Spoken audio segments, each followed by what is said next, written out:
मिला है वो दिखाई भी नहीं देते हैं। वहाँ जितने लोगों को सर मिला है उसमें से 20% लोग आते हैं, बाकी सब गायब हो गए।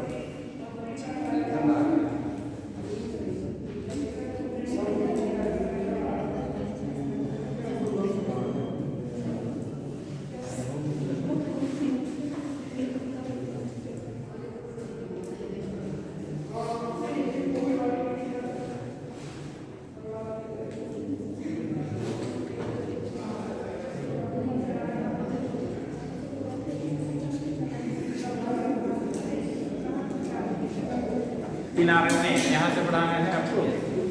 हाँ, डीएनए के बारे में पढ़ लिए थे कि अभी कंप्लीट नहीं हुआ है?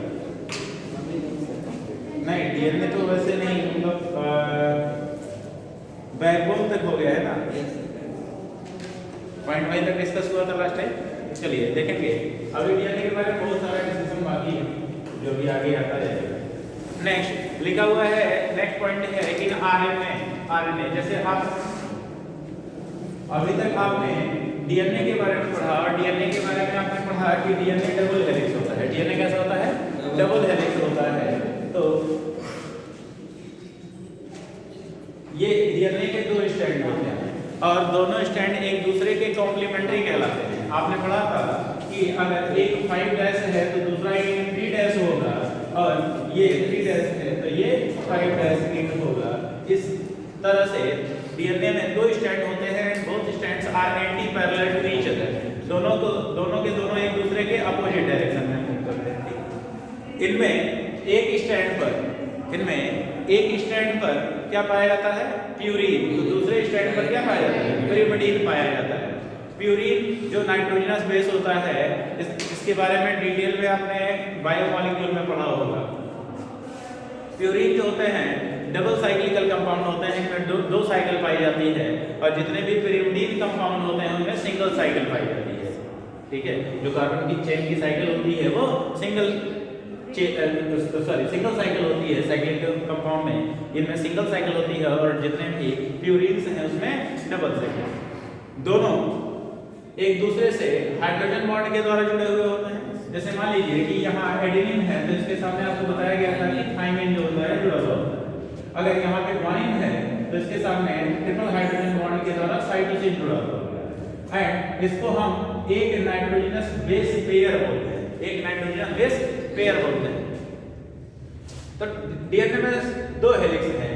इसमें आपको बताया गया था कि एक नाइट्रोजनस बेस जो होता है उसका दूसरा वाला उसका कॉम्प्लीमेंट्री होता है। जैसे ए का कॉम्प्लीमेंट्री टी है, एडेनोसिन का कॉम्प्लीमेंट्री क्या है? थाइमिन है, एंड ग्वानिन का कॉम्प्लीमेंट्री साइटोसिन। तो इस तरह से एक दूसरे के कॉम्प्लीमेंट्री पार्ट होते हैं जो, ठीक है, पूरक होते हैं। अगर मान लीजिए कि डीएनए का अगर आपको एक स्ट्रैंड दे दिया जाए तो आप दूसरा इसका स्ट्रैंड क्या कर सकते हैं? ड्रॉ कर सकते हैं। आप बता सकते हैं कि कौन सा जो है नेक्स्ट इसका अपोनेंट जो है क्या होगा।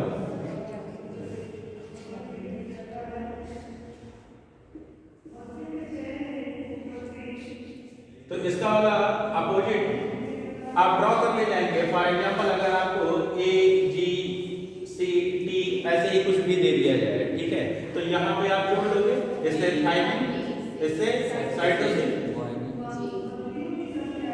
इससे ग्वानिन और इससे एडेनिन आप जोड़ ले जाओगे। लेकिन आरएनए के केस में क्या होता है? आरएनए सिंगल स्ट्रैंड होता है। आरएनए सिंगल स्ट्रैंड होता है और इसका कॉम्प्लीमेंट्री पार्ट नहीं होता। तो क्या इनके नाइट्रोजनस बेसेस के बीच में हाइड्रोजन बॉन्ड पाया जाता है?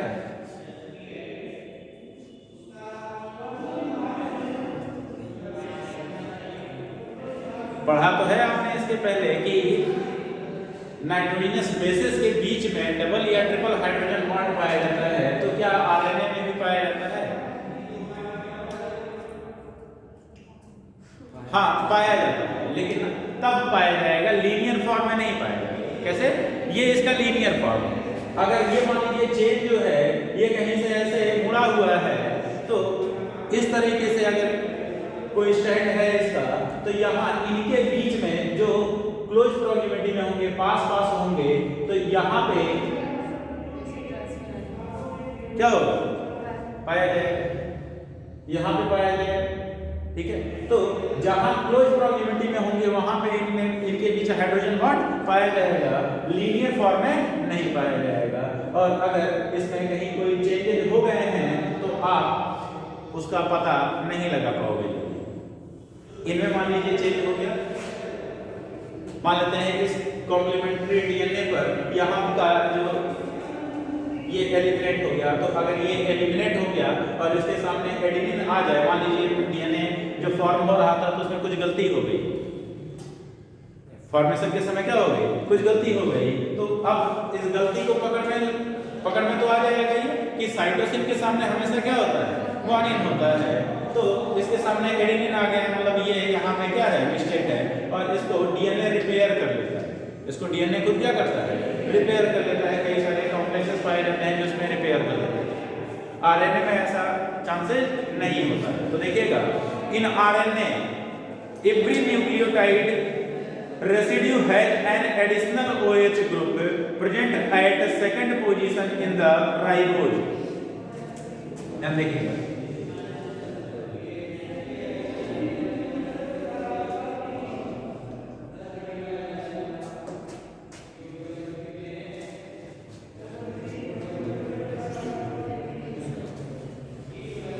ये 5 कार्बन का पेंटोज शुगर होता है, 5 कार्बन का पेंटोज शुगर होता है। अब इसको कब हम राइबोज या डीऑक्सीराइबोज बोलेंगे?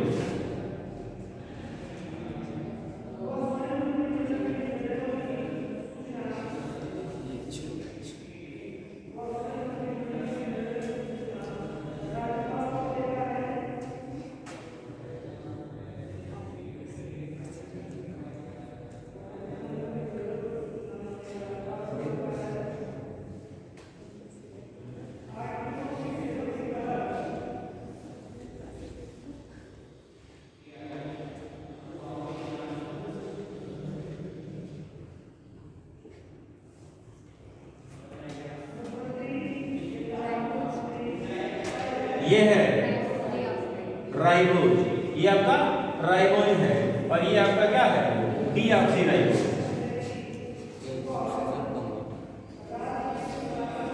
देखिए, अब डीएनए में ये वाला शुगर पाया जाता है, डीएनए स्ट्रैंड में क्या होगा, ये शुगर पाया जाएगा, और आरएनए स्ट्रैंड में राइबोज शुगर पाया जाएगा। देखिए, राइबोज और डीऑक्सीराइबोज में सिर्फ अंतर इतना ही है कि ये पहला कार्बन है, ये दूसरा है, ये तीसरा, ये चौथा, और ये पांचवा कार्बन है। इसमें भी 1 2 3 4 और 5। ये जो सेकंड कार्बन है, तो सेकंड कार्बन पे यहाँ पे हाइड्रोक्सिल ग्रुप नहीं पाया जाता है, दोनों क्या होता है, हाइड्रोजन होता है यहाँ पर, तो ये डीऑक्सीराइबोज कहलाता है। और ये क्या कहलाता है, यहाँ पे OH ग्रुप होता है, तो इसलिए ये क्या कहलाता है, राइबोज कहलाता है। ठीक, बस इतना अंतर है। तो आरएनए में कौन सा शुगर पाया जाएगा, ये राइबोज शुगर पाया जाएगा, जिसके दूसरे कार्बन पर क्या होगा, OH ग्रुप होगा, और वही OH ग्रुप किसमें, डीऑक्सीराइबोज में एब्सेंट होगा। ध्यान दीजिए। Also in RNA the uracil is found at the place of thymine, that is also known as the 5-methyl uracil and another chemical name of thymine। तो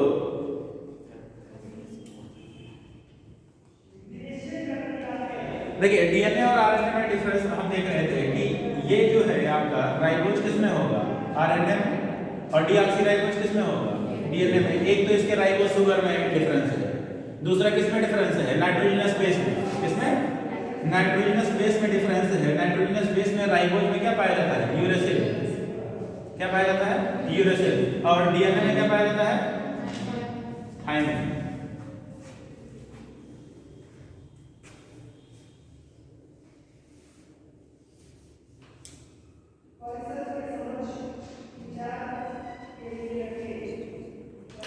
next देखिएगा, DNA an acidic substance present in the nucleus was first identified by underline करिए Frederick Misar.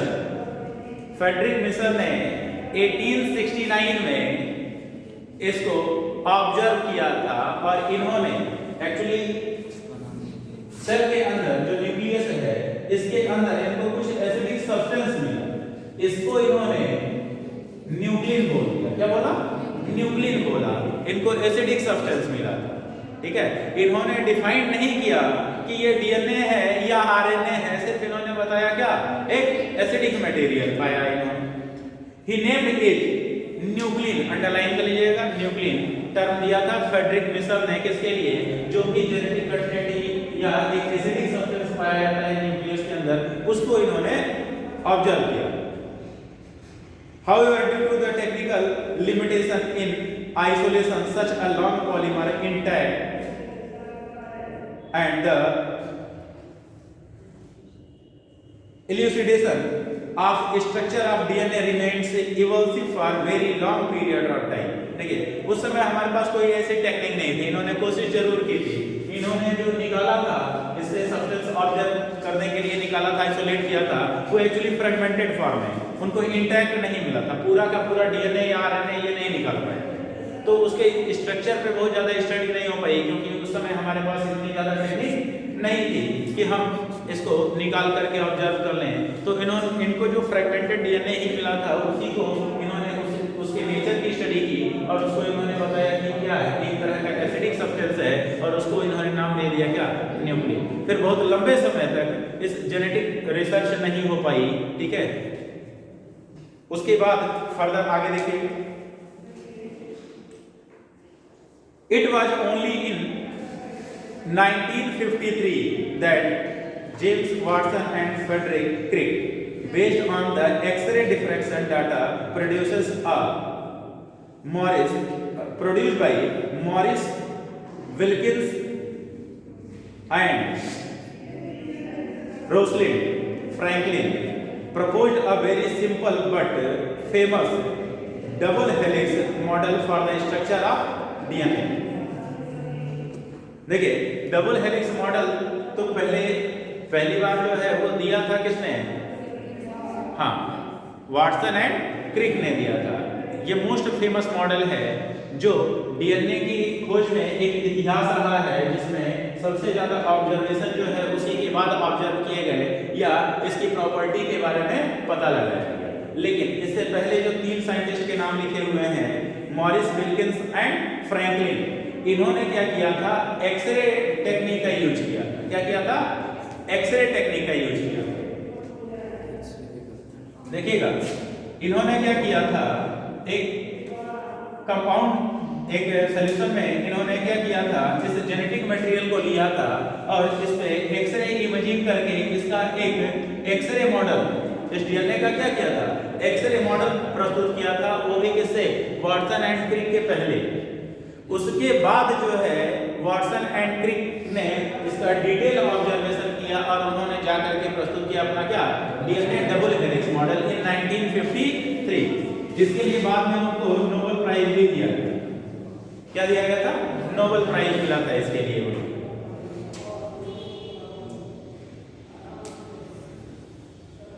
One of the hallmark of दियर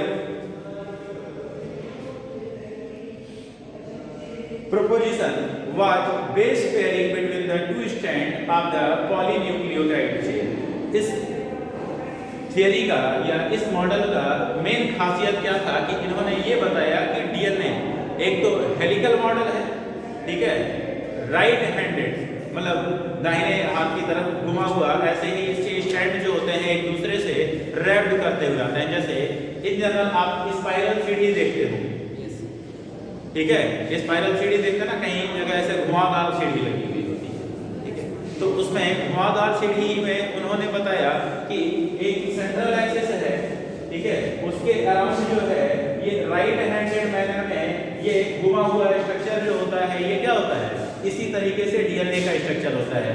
वहां पे जो stairs होती हैं, सीढ़ियां होती हैं, उसको उन्होंने बताया कि ये न्यूक्लियोटाइड बेस पेयर हैं जो एक दूसरे से क्या हुए होते हैं, जुड़े होते हैं, किसकी मदद से, हाइड्रोजन बॉन्ड की मदद से।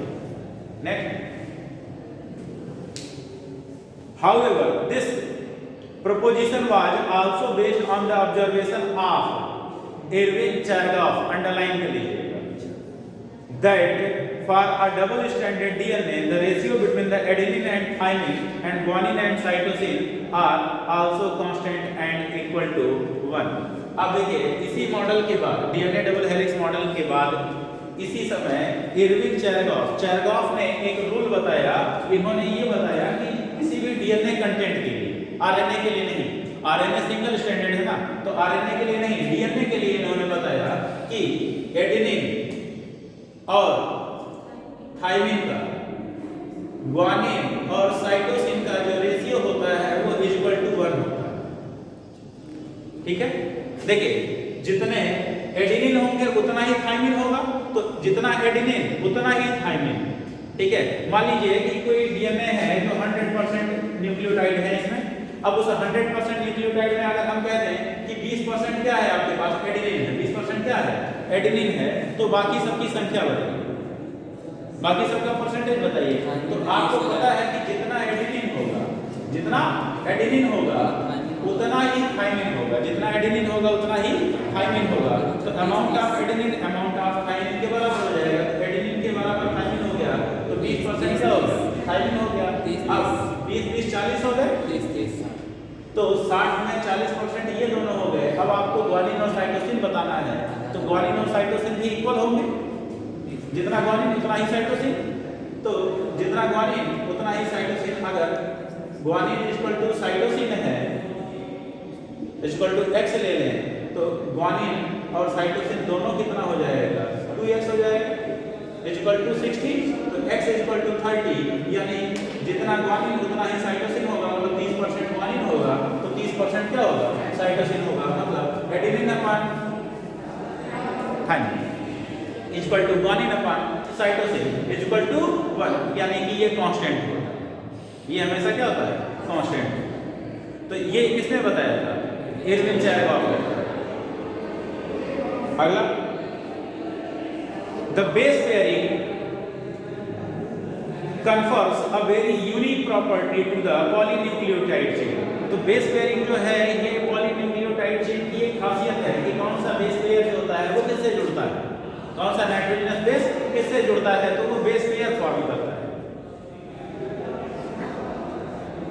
The one said to be complementary to each other, इसमें जो दोनों स्ट्रैंड होंगे डीएनए के, ये एक दूसरे के क्या कहलाएंगे, कॉम्प्लीमेंट्री कहलाएंगे, पूरक कहलाएंगे। मतलब अगर इधर एडेनिन है तो आप इधर बता सकते हो, या इधर ग्वानिन है या साइटोसिन है तो आप इधर बता सकते हो ग्वानिन है, तो कॉम्प्लीमेंट्री पार्ट होते हैं, यानी एक दूसरे के क्या होता है, पूरक होते हैं। कोई भी स्ट्रैंड पे कोई भी न्यूक्लियोटाइड बेस न्यूक्लियोटाइड आपको यहाँ पे दे दिया जाए एक स्ट्रैंड पर, तो आप दूसरे स्ट्रैंड पर दूसरा न्यूक्लियोटाइड आप क्या करोगे, एज्यूम कर लोगे, that means they are the complementary.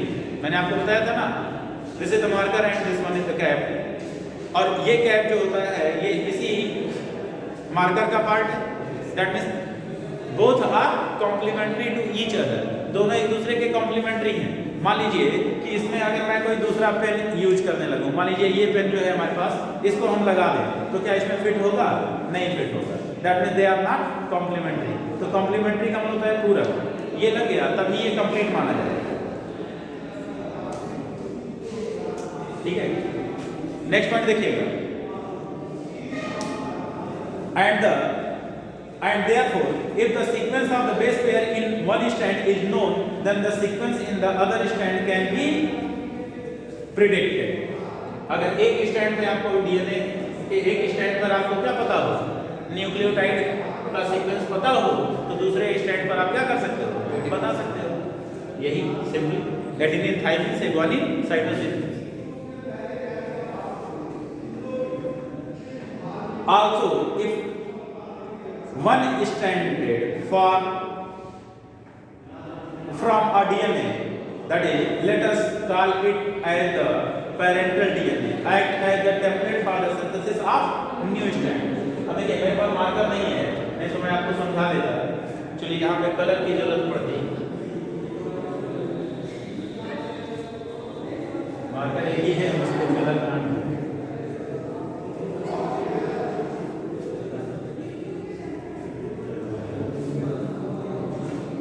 देखिए जैसे कहा जा रहा है कि ये कोई डीएनए है आपका, ठीक है, ये कोई डीएनए का स्ट्रैंड है। यहाँ पे मान लीजिए हम बेस पेयर जोड़ ही लेते हैं यहाँ पे,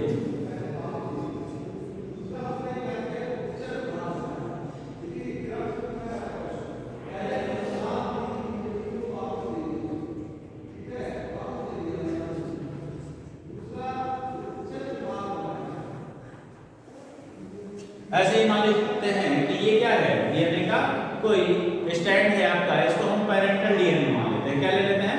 पेरेंटल डीएनए। अब कहा ये जा रहा है कि अगर हम दोनों स्टैंड को अलग करते हैं, दोनों स्टैंड को अलग करते हैं, तो चलिए अलग कर लेते हैं। एक स्टैंड हमारा ये है और दूसरा स्टैंड ये है। दोनों स्टैंड को हमने क्या किया? अलग कर दिया। तो अगर ये वाला स्टैंड देखें, इसको हम ए मान लेते हैं, ये बी स्टैंड मान लेते हैं। दो स्टैंड है, तो ये वाले स्टैंड की बात करें तो ये ए स्टैंड है, इसमें न्यूक्लियोटाइड बताइए, ए G T A G T, ठीक है।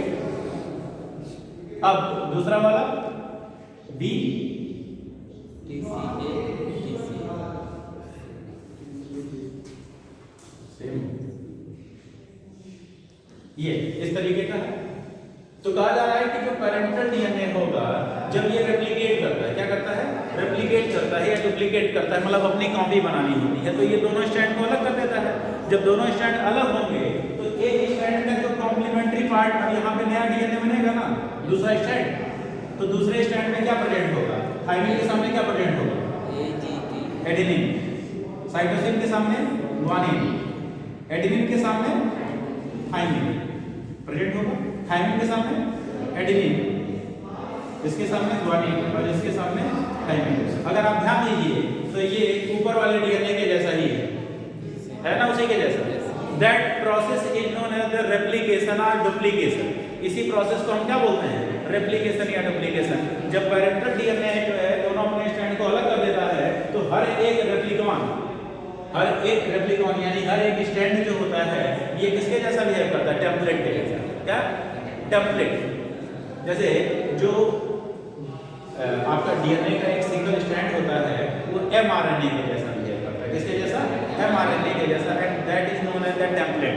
एमआरएनए टेम्पलेट हम बोलते हैं, तो इन जनरल टेम्पलेट हम उसी को बोलते हैं।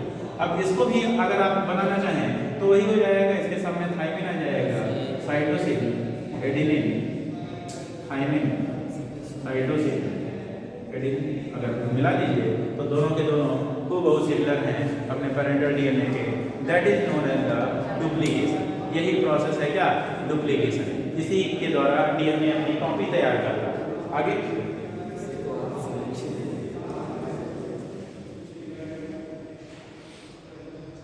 and if the strand of the DNA, let us call it as the parental DNA, act as the template for the synthesis of new strand, and the two double stranded DNA, let us call them as the daughter DNA, thus produced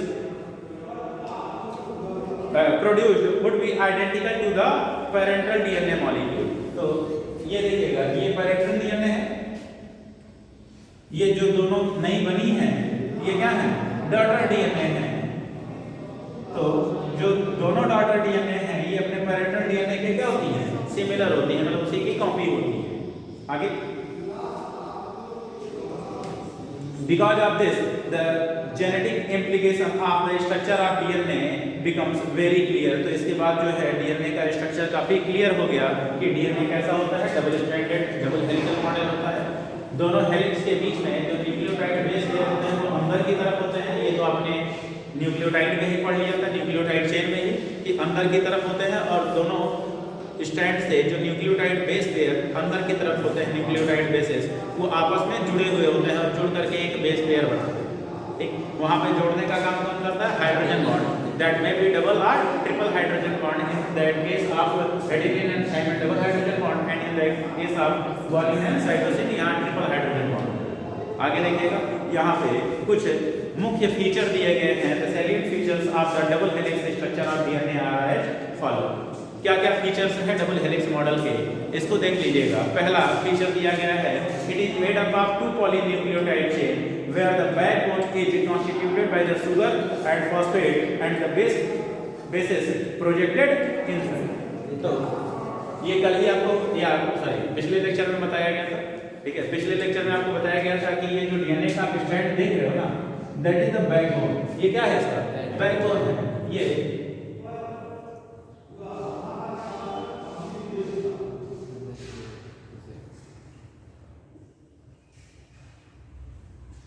कुछ इस तरह का structure है, that is the backbone. और यहाँ पे sugar molecule होता है, शुगर से क्या फॉस्फेट जुड़ा हुआ होता है, फॉस्फेट से फिर शुगर, शुगर से फॉस्फेट। अब यहाँ फॉस्फोडाइएस्टर बॉन्ड होता है, कौन सा होता है, फॉस्फोडाइएस्टर बॉन्ड होता है, ये भी आपको बताया गया था। तो ये इसका बैकबोन है, ये इसका बैकबोन है। और शुगर के फर्स्ट कार्बन से, शुगर के फर्स्ट कार्बन से जुड़ा हुआ क्या पाया जाता है, नाइट्रोजनस बेस। यहाँ पे नाइट्रोजनस बेस होगा, नाइट्रोजनस बेस तो है एक्सेट्रा, ठीक है। तो ये नाइट्रोजनस बेस अंदर की तरफ निकले हुए होते हैं। तो ये इस स्ट्रैंड की बात कर रहे हैं। अब दोनों एक दूसरे के एंटी पैरेलल हैं, ये 5' एंड है तो ये इसका क्या होगा, 3' एंड होगा। तो जब इसको हम पलट देंगे तो ये इधर से इधर की तरफ निकला हुआ, तो ये इधर से इधर की तरफ निकलेगा, ये 3' हो जाएगा, ये 5' हो जाएगा। और इस पे प्रोजेक्शन क्या होगा, इनवर्ट इस डायरेक्शन में होगा, और यहाँ पर आकर के ये जुड़ जाएंगे। तो ये पहला पॉइंट क्लियर हो गया। दूसरा पॉइंट देखेंगे, the two chains have anti-parallel polarity. It means if one chain has the polarity of 5' to 3' in and the other has the 3' to 5'। यहाँ पे दो तरह की पोलरिटी है। अगर एक पोलरिटी को अगर आप एक स्टैंड को देख रहे हैं, अगर इसका डायरेक्शन 5' to 3' है तो दूसरे वाले का डायरेक्शन क्या होगा, 3' to 5' इंड होता है। दोनों एक दूसरे के क्या होते हैं, anti parallel, opposite direction. Next, the bases in the two strands are paired through the hydrogen bond, forming the base pair. ये दो नाइट्रोजनस बेस जो एक दूसरे से जुड़े होते हैं, ये डबल हाइड्रोजन या ट्रिपल हाइड्रोजन बॉन्ड के द्वारा जुड़े होंगे। एडेनिन और थाइमिन होगा तो डबल हाइड्रोजन बॉन्ड, और ग्वानिन और साइटोसिन होगा तो ट्रिपल हाइड्रोजन बॉन्ड होगा। अब ये दोनों नाइट्रोजनस बेस जुड़ करके एक साथ बेस पेयर बनाते हैं। क्या बनाते हैं, बेस पेयर बनाते हैं। Next, adenine form the two hydrogen bond with the thymine from opposite strand and vice versa। इसी का उल्टा हो जाएगा, ठीक है। vice versa एंड मतलब होता है इसका जस्ट अपोजिट हो जाएगा, इसका उल्टा हो जाएगा। एडेनिन थाइमिन से या थाइमिन एडेनिन से जुड़ा होगा, या ग्वानिन साइटोसिन से, साइटोसिन या ग्वानिन से जुड़ा होगा, तो डबल या ट्रिपल हाइड्रोजन बॉन्ड उनके बीच में पाया जाएगा। Next, similarly, guanine is bonded with the cytosine with the 3 hydrogen bond. As a result, always a purine comes opposite to the pyrimidine.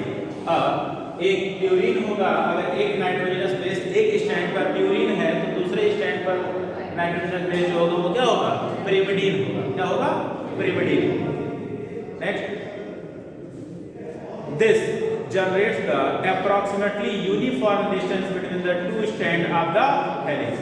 तो इस तरीके से ये इस हेलिक्स, हेलिकल स्ट्रक्चर्स के बीच में हमेशा जो डिस्टेंस है न्यूक्लियोटाइड बेस पेयर के बीच में, वो हमेशा सेम रहता है या मेंटेन रहता है, ठीक है।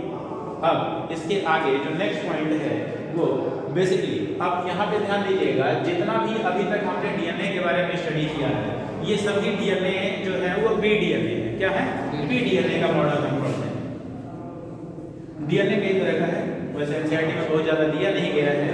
तो ए डीएनए है, बी डीएनए है, सी डीएनए है, डी डीएनए है और जेड डीएनए है, ठीक है। 5 तरह के डीएनए जो है इन जनरली हमको मिल जाते हैं, ठीक है। लेकिन इन जनरली जो हम पढ़ते हैं वो बी डीएनए का मॉडल पढ़ते हैं, जिसमें ध्यान दीजिएगा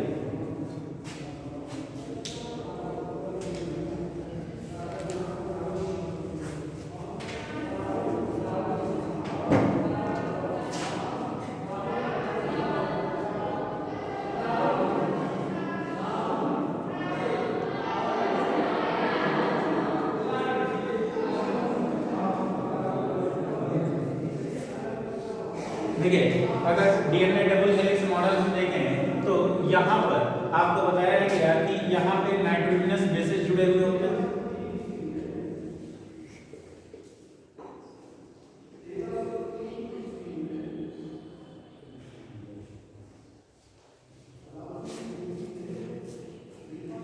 इसमें जो डीएनए की विड्थ आपको बताई गई है वो डीएनए की विड्थ है 2 नैनोमीटर। क्या कितनी है, 2 नैनोमीटर। एक डीएनए की जो विड्थ होती है वो कितनी होती है, 2 नैनोमीटर होती है। एक पिच की लेंथ, पिच मतलब होता है 1 टर्न, पिच का मतलब क्या होता है 1 टर्न।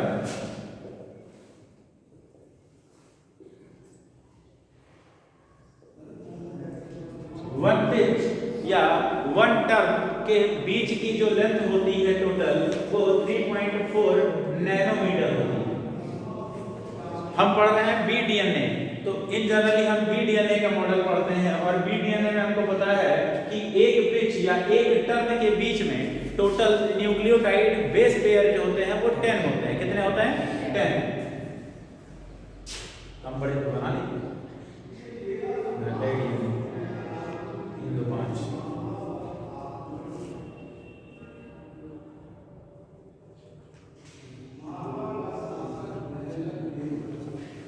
ठीक है, ये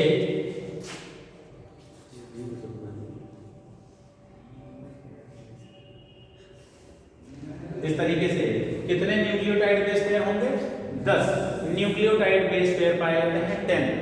अगर 10 के बीच की डिस्टेंस कितनी है 3.4 है तो 2 के बीच की डिस्टेंस कितनी होगी, तो हम 10 से डिवाइड कर देंगे इसको, तो ये आ जाएगा। अगर 2 न्यूक्लियोटाइड बेस पेयर के बीच की डिस्टेंस पता करनी हो तो वो हो जाएगा 3.4 नैनोमीटर। सॉरी 0.34 ही तो बोले हम 0.34 बोले, कुछ गलत थोड़ी नहीं। 3.4 पढ़े थे। अच्छा 3.4 पढ़े थे, सुनने में आपसे गलती होगी। यस सर 0.34 नैनोमीटर, कोई अपनी गलती थोड़ी नहीं।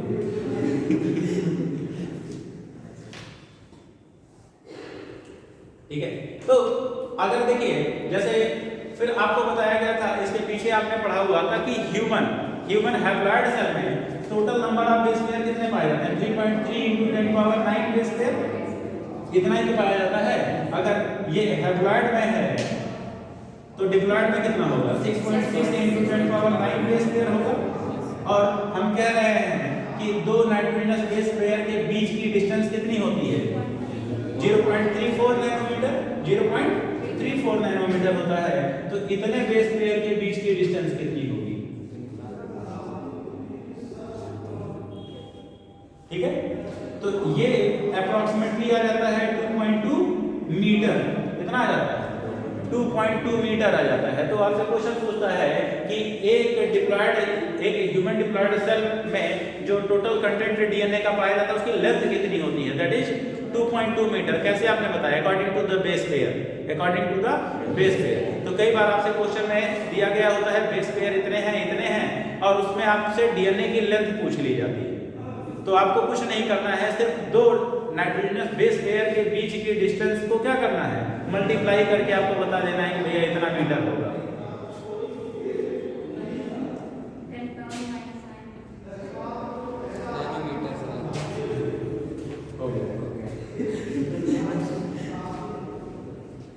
अब यहाँ पे देखिए ये 0.34 नैनोमीटर लिखा हुआ है ना, दैट मींस 10⁹ मीटर हो जाएगा। और ये 6.6 × 10⁹ बेस पेयर है। क्या हुआ 9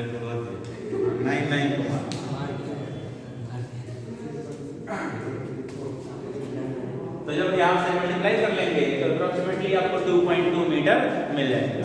ऐसे ही आप जब एनसीईआरटी की शुरुआत में गए थे तो चैप्टर में ई कोलाई का दिया था 4.6 × 10⁶ बेस पेयर है, तो वहाँ भी आप निकाल लेंगे, ठीक है। बाकी सारे के सारे उसमें डीएनए हैं, एक को छोड़ करके लैम्डा 174 वो वायरस है, वो सिंगल स्टैंडर्ड है।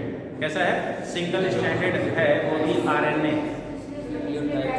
वहाँ न्यूक्लियोटाइड दिया है, वहाँ बेस पेयर नहीं दिया है। उसके केस में न्यूक्लियोटाइड दिया है, वहाँ बेस पेयर नहीं दिया है। बाकी सबके केस में बेस पेयर दिया हुआ। तो आप ये पॉइंट वहाँ ध्यान रखिए। चलिए अब अगला चौथा पॉइंट हम डिस्कस कर लें, कितना हो गया। The 2 chains are coiled in a right-handed fashion, underline कर लीजिएगा। राइट हैंडेड फैशन में क्या होता है कॉइल होता है ऐसे, अगर ऐसे ऐसे आता तो लेफ्ट हैंडेड होता है, ऐसे राइट। अब इससे ज़्यादा आपको क्या ही बताया जाए, आप लोग ऑर्गेनिक केमिस्ट्री पढ़ते हैं, उसमें डेक्स्ट्रो रोटेटरी लीवर रोटेटरी पढ़ते हैं ना। हाँ, तो जो दाहिने हाथ की डायरेक्शन में मूव करे डी फॉर्म एल फॉर्म वहीं पर। Now the pitch of the helix is 3.4 nanometer. A nanometer is a billionth of a meter. एक मीटर का क्या होता है? हाँ, 10 लाखवां हिस्सा, सॉरी बिलियन लिखा हुआ है, मिलियन नहीं बिलियन। हाँ, कितना? 10 करोड़वां हिस्सा। 1 करोड़ में 7 जीरो। आगे दैट इज 10⁹ मीटर। ध्यान दीजिएगा, एक्चुअली एनसीईआरटी में ही हमारा दोनों पॉइंट लिखा हुआ है, लेकिन एक साल क्वेश्चन पूछ लिया गया, what is the length of one pitch, what is length of one pitch, DNA के एक पिच की लेंथ कितनी होती है? ऑप्शन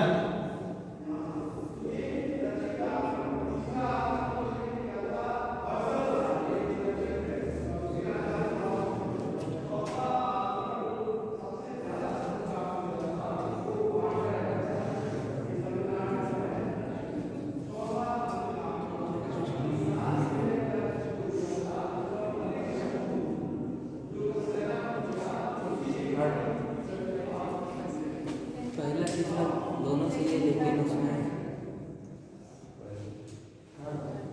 एक पिच की लेंथ बताना है, तो पहला कहाँ से आएगा? वही दूसरा दोनों से ज़्यादा सेंटर छोटा।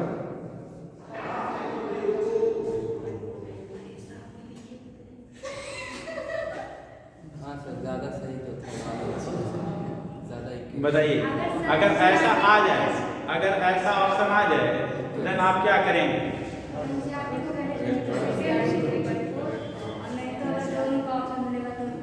एनसीईआरटी से क्या लगाएंगे? फर्स्ट ईयर का एनसीईआरटी जाके पढ़ लीजिएगा, चौथे से नेक्स्ट हो जाएगा।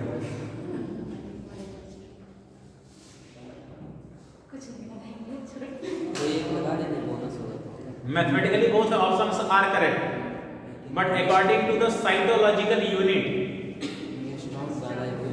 जब भी आप किसी भी सेल का कहीं भी बुक में आप नाम देखिएगा, तो सेल का जो साइज आपसे बताया जाता है वो आपको माइक्रोमीटर में बताया जाता है, किसी भी सेल का एक्सेप्शनल छोड़ करके। दो, एक ऑस्ट्रिच एग और एक न्यूरॉन नर्व सेल, कहीं 90 सेंटीमीटर तक का होता है, कहीं 1 मीटर तक का होता है। ऑस्ट्रिच एग बताते हैं 15 से 17 सेंटीमीटर तक, ठीक है। ये हैप्लॉइड सेल्स हैं, but egg of ostrich is the isolated haploid, वो आइसोलेटेड है। न्यूरॉन नर्व सेल हैप्लॉइड नहीं, आइसोलेटेड नहीं होता है, वो बंडल के फॉर्म में पाया जाता है। तो अकॉर्डिंग टू द मैथमेटिक्स अगर देखेंगे तो second and third both are correct, but according to the cytological unit, जब हम सेल का साइज बताते हैं तो माइक्रोमीटर में बताते हैं, और सेल के अंदर कोई कंपोनेंट पाया जा रहा है, सेल ऑर्गेनेल का साइज आप बता रहे हैं या सेल ऑर्गेनेल के कंपोनेंट का साइज बता रहे हैं, तो आप नैनोमीटर।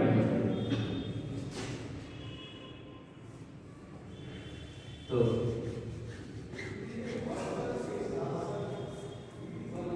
हम अपने आसानी से समझने के लिए और मल्टीप्लिकेशन के लिए उसको क्या करते हैं, एंगस्ट्रॉम में कन्वर्ट कर लेते हैं, तो ज़्यादा आसान हो जाता है। बट सही क्या है? नैनोमीटर, ठीक है। इसके बाद और भी हमारे पास यूनिट्स हैं, पिको भी है, फर्मी भी है, लेकिन फर्मी का यूज सिर्फ हम न्यूक्लियस के डायमीटर को बताने के लिए करते हैं। न्यूक्लियस के डायमीटर को बताने के लिए आप क्या यूज करते हैं? फर्मी। और इन जनरली बायोलॉजी में उतनी नौबत नहीं आती है, केमिस्ट्री में ज़्यादा नौबत आती है। मतलब वहाँ एटम, फिर एटम के अंदर इलेक्ट्रॉन, प्रोटॉन, न्यूट्रॉन तो आएगा, तो वहाँ हम न्यूक्लियस के साइज को मेंटेन करते हैं, तो वहाँ पे ध्यान दीजिएगा। एंड देयर आर रफली 10 base pair in each term. Consequently, the distance between a base pair in a helix is approximately 0.34 nanometer. तो एक टर्न की लेंथ 34 नैनोमीटर और दो न्यूक्लियोटाइड बेस पेयर के बीच की डिस्टेंस 0.34 नैनोमीटर। अगला plane of one base pair stacked over the other in double helix, this in addition to the hydrogen bond and confirm the stability of the helical structure. Underline कर लीजिएगा, क्योंकि hydrogen bond जो है पाया जाता है इन nitrogenous base pair के बीच में। ये भी एक रीजन है कि डीएनए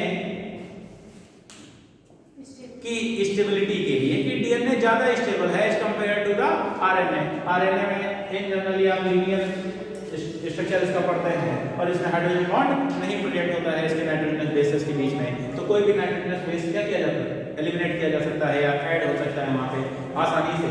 लेकिन यहाँ पे पॉसिबिलिटी नहीं है। अगर मान लीजिए कोई ऐड भी हो गया, कोई गलत नाइट्रोजनस बेस ऐड भी हो गया, तो वो फिर क्या किया जाएगा, रिकॉग्नाइज कर लिया जाएगा और फिर उसको कुछ प्रोटीन या कॉम्प्लेक्स होते हैं जो इसको क्या करेंगे, डीएनए को रिपेयर कर देंगे, डीएनए को फिर से क्या करेंगे, रिपेयर कर देंगे।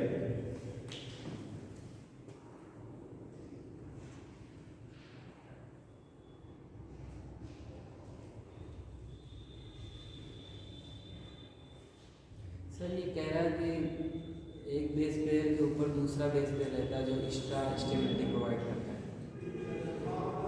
एक बेस पेयर के ऊपर दूसरा बेस पेयर कहाँ पे,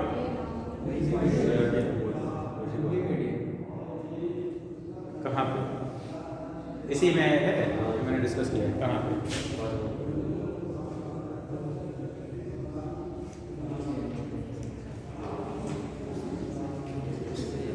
इससे अतिरिक्त हाइड्रोजन कुंडली संरचना को स्थायित्व प्रदान करता है।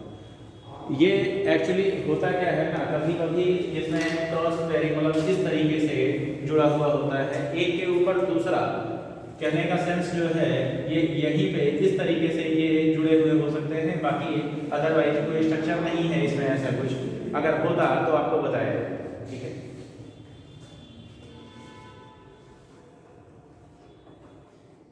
In a plane of one base pair, यही वाला पॉइंट आप बोल रहे हैं ना, हाँ, in the plane of one base pair stacked over the other in the double helix.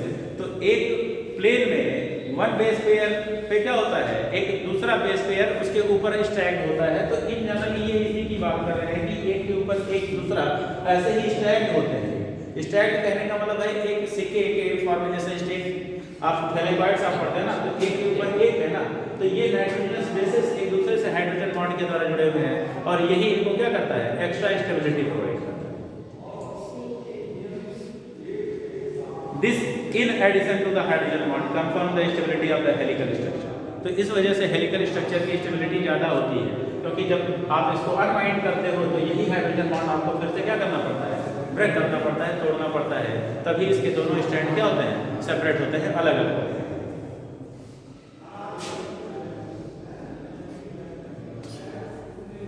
Next point दिया है, compare the structure of purine and pyrimidines.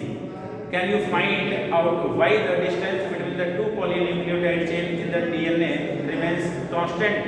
क्योंकि हमेशा प्यूरिन के सामने pyrimidine आता है या pyrimidine के सामने क्या आएगा, प्यूरिन आएगा, तो इसीलिए उनके बीच की जो डिस्टेंस है वो क्या होती है, मेंटेन रहती है।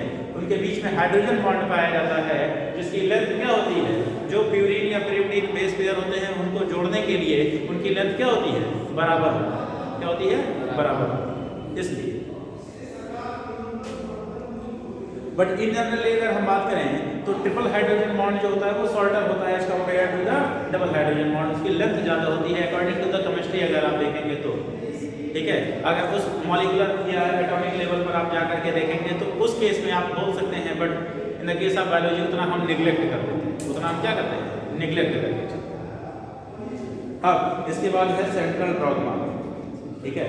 सेंट्रल डॉगमा देखिए एक फिनोमिनन है जिसमें क्या होता है, एक मैकेनिज्म है जिसके द्वारा हमारे डीएनए से प्रोटीन सिंथेसिस की जाती है। डीएनए से क्या बनाया जाता है, प्रोटीन। आपको पता है कि डीएनए जो है वो जेनेटिक इंफॉर्मेशन को कैरी करता है और किसी भी जेनेटिक इंफॉर्मेशन को एक्सप्लोर होने के लिए उसका प्रोटीन में कन्वर्ट होना बहुत ही जरूरी है, क्योंकि प्रोटीन ही स्ट्रक्चरल फॉर्म होता है जो हमारे बॉडी में या किसी भी पार्ट में प्रेजेंट होता है। तो सेंट्रल डॉगमा एक सिंपल सा कॉन्सेप्ट है जिसमें हम डीएनए से आरएनए बनाते हैं और आरएनए से प्रोटीन बनाते हैं। ध्यान दीजिए, बेसिकली जो डीएनए से हम आरएनए बनाते हैं वो एमआरएनए होता है। क्या होता है? MRNA, because mRNA behaves like a template, और टेम्पलेट के जैसा बिहेव करेगा तो उसमें ट्रिपलेट कोडॉन होंगे and each triplet codon code for a amino acid. हर एक ट्रिपलेट कोडॉन जो होता है वो एक अमीनो एसिड के लिए कोड करेगा। तो एमआरएनए का स्टैंड ऐसा ही होता है, तो हर एक अमीनो एसिड को कोड करेगा। तो ये चेन या सीक्वेंस जो होगी अमीनो एसिड की वो क्या कहलाएगा?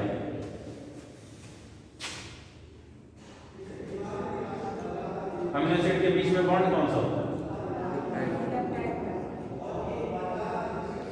तो जब कई सारे पेप्टाइड हो तो क्या बोलेंगे? पॉलीपेप्टाइड। क्या बोलते हैं? पॉलीपेप्टाइड चेन बोल देते हैं इसको।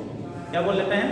जब किसी कहीं भी लीनियर, एक्चुअली हम ये लीनियर अरेंजमेंट दिखाते हैं। प्रोटीन ऐसा होता नहीं है, प्रोटीन ऐसा होता नहीं है, बनता इस फॉर्म में जरूर है। जब शुरू में बनता है तो ऐसे ही बनता है। जब सबसे पहले कोई कपड़ा बुनना होता है ना तो पहले धागा बनाना पड़ता है, तो धागा सीधा ही होता है। अब कपड़े में टेढ़ा आड़ा तिरछा कैसे भी उस धागे को आप ले जाकर के बुन सकते हो। तो that is the linear structure of protein जो हम सिंथेसाइज करते हैं। तो जब शुरू में बनता है ये एमआरएनए स्टैंड है। एमआरएनए से जब पहली बार प्रोटीन बनता है ना, then this one is the primary structure of protein and it is linear. ये लीनियर होता है जो पहला स्ट्रक्चर बनता है, तो इसको हम पॉलीपेप्टाइड चेन बोलते हैं। अब जैसी जरूरत होगी या जैसा इंफॉर्मेशन इसमें कोडेड होगा, जितने अमीनो एसिड के लिए उतने अमीनो एसिड बनाए जाएंगे और उनका एक पर्टिकुलर सीक्वेंस होगा। That particular sequence and number of amino acid define the property of the protein. वही प्रोटीन के लिए रिस्पॉन्सिबल होता है। आप कोई सभी यहाँ से अमीनो एसिड हटा दोगे, दूसरा अमीनो एसिड उसकी जगह लेते आओगे तो प्रोटीन चेंज हो जाएगा।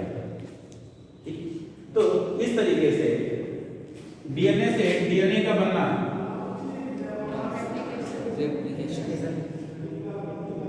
रेप्लिकेशन और इसको डुप्लीकेशन भी बोलते हैं। अपना डुप्लीकेट कॉपी बनाता है ना। अभी आपने पढ़ा था कि एक मैटरनल डीएनए से क्या होता है, दो डॉटर डीएनए बनते हैं। तो डीएनए से जब डीएनए बने तो इसको रेप्लिकेशन बोलते हैं, ठीक, या डुप्लीकेशन। डीएनए से आरएनए ये कहलाता है ट्रांसक्रिप्शन। क्या कहलाता है? ट्रांसक्रिप्शन। और जब इसी आरएनए या एमआरएनए से जब प्रोटीन बनता है तो उसको बोलते हैं ट्रांसलेशन। क्योंकि भाई ये जो है ये कोड है, क्या है? कोड है, भाषा एक लिखा हुआ है जिसको पढ़ने का काम आरएनए करेगा। तो वो क्या करेगा? या राइबोसोम करेगा, वो क्या करेगा? प्रोटीन सिंथेसाइज करेगा। कैसे? इसको अमीनो एसिड में कन्वर्ट कर देगा, जो लिखा रहेगा उसके अकॉर्डिंग काम करेगा। तो जब एक भाषा को आप दूसरी भाषा में कन्वर्ट करते हो तो उस प्रोसेस को आप क्या बोलते हो? ट्रांसलेशन।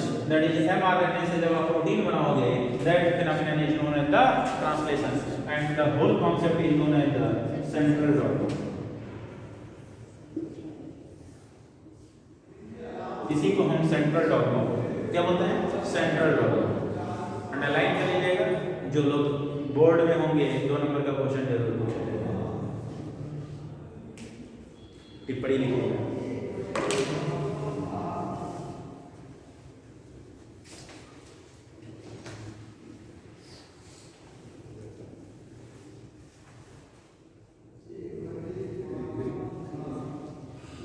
तो इसको भी देख लीजिएगा। एनसीईआरटी में साफ साफ लिखा हुआ है, कोई दिक्कत नहीं, सेम सब कुछ। The proposition of a double helix structure of a DNA and its simplicity is explaining the genetic implication becomes revolutionary. Very soon, Francis Crick underline कर लीजिएगा proposed the central dogma. Watson and Crick ने double helix model दिया था, फिर क्रिक ने क्या दिया था? सेंट्रल डॉगमा दिया था। अंडरलाइन करिएगा, क्रिक ने ही दिया था सेंट्रल डॉगमा का कॉन्सेप्ट। इसमें हम करते क्या है देखिएगा। Central dogma in our molecular biology which state that the genetic information flow from the DNA to RNA to the protein. जो DNA होता है ये इंफॉर्मेशन कैरी करता है, mRNA उसको क्या करता है? स्ट्रक्चरल फॉर्म में एक्सप्लोर करता है उसको, यानी कन्वर्ट करता है, तभी वो दिखाई देगा। That is protein. अब वही स्ट्रक्चरल फॉर्म में होगा, अब या फिर चाहे जैसे फायदा करे या नुकसान कुछ भी कर सकता है, that depends on the mechanism. मान लीजिए कोई पैथोजन आ गया आपकी बॉडी में, वो ऐसा काम करवा रहा है, फॉर एग्जांपल रेट्रोवायरस। रेट्रोवायरस होता है ना, having the property to form RNA, form the DNA from the RNA, अपने RNA से DNA बना लेंगे, फिर उस DNA से हार्मफुल प्रोटीन बनवाएंगे। कैसे? DNA से mRNA बनाएंगे, mRNA से प्रोटीन बनाएंगे, और जैसे ही प्रोटीन चाहेंगे वैसे ही बनाएंगे।